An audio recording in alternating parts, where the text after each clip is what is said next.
Trojan war एक मशहूर प्राचीन युद्ध था जो ग्रीस और ट्रॉय के बीच लगभग 10 साल तक चला।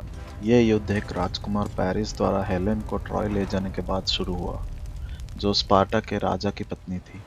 इस घटना ने दो सभ्यता के बीच एक भयानक संघर्ष को जन्म दिया। इस जंग के एक महान योद्धा थे ओडिसियस, इथाका के राजा, जो अपनी ताकत से ज्यादा अपनी बुद्धि के लिए मशहूर थे। ट्रोजन हॉर्स जैसे चालाक योजना के लिए उनका नाम इतिहास में लिखा गया।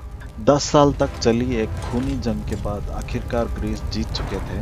ट्रोजन शहर जल चुका था, दीवारें गिर चुकी थी, योद्धा थके हुए थे लेकिन जिंदा थे। सब अपने अपने घर लौट रहे थे, अपनी पत्नियों के पास, अपने बच्चों के पास। और जब ये युद्ध खत्म हुआ तब शुरू हुई एक और कहानी, घर लौटने की कहानी। ये कहानी है ओडिसियस की और उसके 20 साल लंबी घर लौटने की यात्रा की।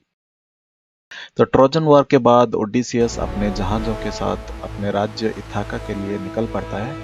इथाका उसका घर था। वहां उसकी पत्नी पेनेलोपी उसका इंतजार कर रही थी और उसका बेटा टेलीमैकस, जो उसे याद भी नहीं करता था। ओडिसियस सोचता है यह सफर बस कुछ दिन का होगा, लेकिन उसे अंदाजा नहीं था कि यह सफर 10 दिन का नहीं 10 साल का बन जाएगा। क्योंकि यह सफर सिर्फ समुंदर का नहीं था, यह सफर किस्मत का था, यह सफर देवताओं के गुस्से और दया का था। तो सफर के दौरान ओडिसियस एक अजीब से द्वीप पर पहुंचता है। वहां उसे एक बड़ी सी अंधेरी गुफा दिखती है। गुफा के अंदर भोजन पड़ा होता है। ओडिसियस और उसका साथी वहां रुक जाते हैं, लेकिन उन्हें नहीं पता होता कि वो गुफा एक राक्षस का घर है। उस राक्षस का नाम था पॉलीफेमस, एक आंख वाला साइक्लोप्स, बहुत ताकतवर और बहुत निर्दयी। पॉलीफेमस ओडिसियस के साथियों को एक एक करके पकड़ता है और उन्हें मारकर खा जाता है। तलवार काम नहीं करती, ताकत बेकार हो जाती है। तब ओडिसियस समझ जाता है कि इस जंग में दिमाग ही उसका हथियार है। वो साइक्लोप्स को शराब पिला देता है और अपना नाम बताता है कि नोबडी। रात के अंधेरे में वो साइक्लोप्स की आंख फोड़ देता है। जब साइक्लोप्स दर्द में चिल्लाता है, बाकी साइक्लोप्स पूछते हैं तुम्हें किसने मारा, और वो कहता है नोबडी। तो इसलिए उसे कोई मदद करने नहीं आता है, क्योंकि वो लोग सोचते हैं नोबडी है, कोई नहीं है। तो इस तरह ओडिसियस वहां से बच निकलता है। ओडिसियस और उसके साथी बच निकलते हैं, लेकिन यहीं पर ओडिसियस से एक बड़ी गलती हो जाती है। अपनी जीत पर घमंड करते हुए वो चिल्लाकर अपनी असली नाम बता देता है, मैं ओडिसियस हूँ, इथाका का राजा। यह घमंड उसकी जिंदगी बदल देता है, क्योंकि पॉलीफेमस का पिता था समुंदर के देवता पोसाइडन। पोसाइडन अपने बेटे के दर्द से क्रोधित हो जाता है और ओडिसियस को श्राप देता है, तू जिंदा रहेगा लेकिन दर्द के साथ, तू घर पहुंचेगा लेकिन सब कुछ खोकर।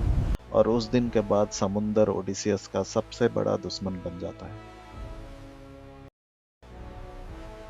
ओडिसियस आगे बढ़ता है और एक ऐसे इलाके में पहुंचता है जहां समुंदर शांत होता है, हवा भी धीमी चल रही होती है, सब कुछ शांत होता है, लेकिन ये शांति धोखा होती है।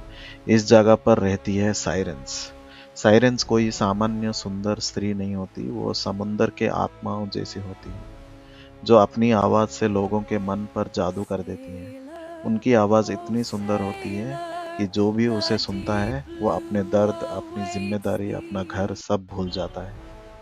साइरेंस लोगों को खींचकर समुंदर में बुलाती है, और जब लोग उनके पास पहुंचते हैं तो कभी वापस नहीं लौटते। ओडिसियस को पहले से पता होता है कि ये जगह खतरनाक है, इसलिए वो अपने साथियों के कान मोम से बंधवा देता है ताकि वो आवाज ना सुन सके, और खुद को जहाज के मास्ट से बांध लेता है। जब जहाज साइरेंस के पास से गुजरता है, ओडिसियस उनकी आवाज सुनता है। वो आवाज उसे कहती है कि वो महान है, कि वो सब कुछ जान सकता है, कि वो अपनी किस्मत से भाग सकता है।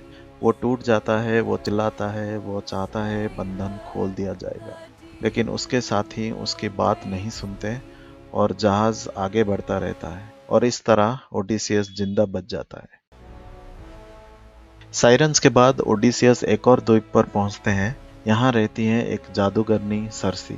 सर्सी एक सुंदर स्त्री होती है, लेकिन उसकी सुंदरता के पीछे खतरा छुपा होता है। वो जो भी उसके घर आता है उसे जादू से जानवर बना देती है। शेर, सुअर, कुत्ते जैसे जैसे वो चाहे। इस तरह वो लोगों को अपनी कैद में रखती है।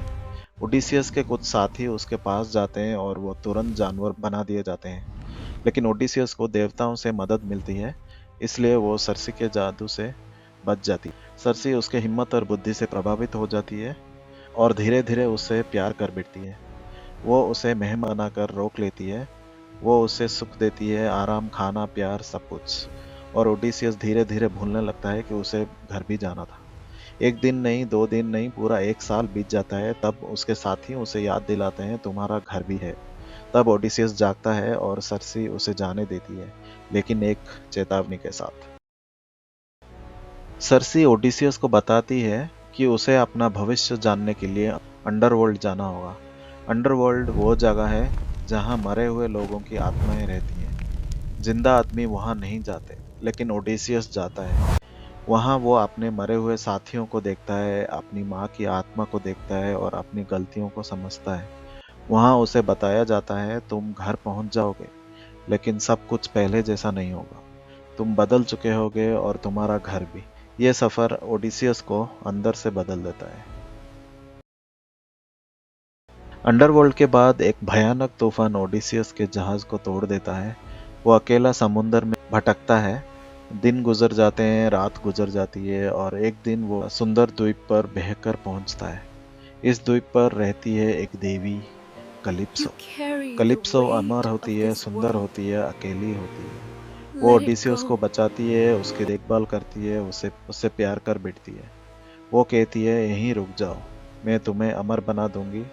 तुम कभी बूढ़े नहीं होगे, तुम कभी मरोगे नहीं, कभी दुखी नहीं होगे। यह ऑफर किसी भी इंसान के लिए सबसे बड़ा सपना होता, लेकिन ओडिसियस हर शाम समुंदर की तरफ देखता रहता है। उसे अपना घर याद आता है, उसे पेनेलोपी याद आती है, उसे अपना बेटा याद आता है। और वो समझ जाता है, अमर जिंदगी भी बेकार है अगर उसमें अपने नहीं होते। इसलिए वो कलिप्सो का प्यार, अमर होने का मौका दोनों छोड़ देता है और घर की तरफ चल पड़ता है। 20 साल बाद ओडिसियस भिखारी के भेष में अपने घर इथाका लौटता है। उसकी पत्नी पेनिलोपी सालों से उसका इंतजार कर रही होती है और दूसरे राजकुमार उसे शादी के लिए मजबूर कर रहे होते हैं। ओडिसियस अपनी पहचान छुपाकर एक एक कर सबको मार देता है और आखिर में वो अपनी पत्नी पेनिलोपी से मिलता है। दी ओडिसी सिर्फ एक एडवेंचर नहीं है, ये कहानी है सब्र की, ये कहानी है घर के प्यार की और ये कहानी है अपनी पहचान बचाने की। अगर आपको ये कहानी पसंद आई हो तो वीडियो को लाइक एंड सब्सक्राइब ज़रूर करें, क्योंकि यहाँ और भी डिवाइन कहानियाँ आने वाली हैं।